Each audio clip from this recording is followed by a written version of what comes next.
how to disable or enable mentions in chat notifications content on VK on Android or iOS phone. First open VK and now click this hub icon here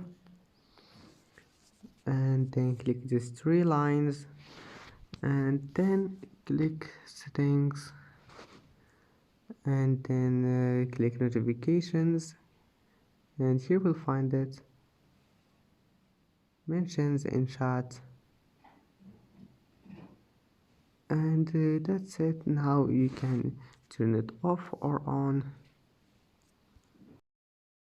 And that's it for today's video. If you like this video, please don't forget to like and don't forget to subscribe, and thank you for watching this video until the end, and see you in the next video.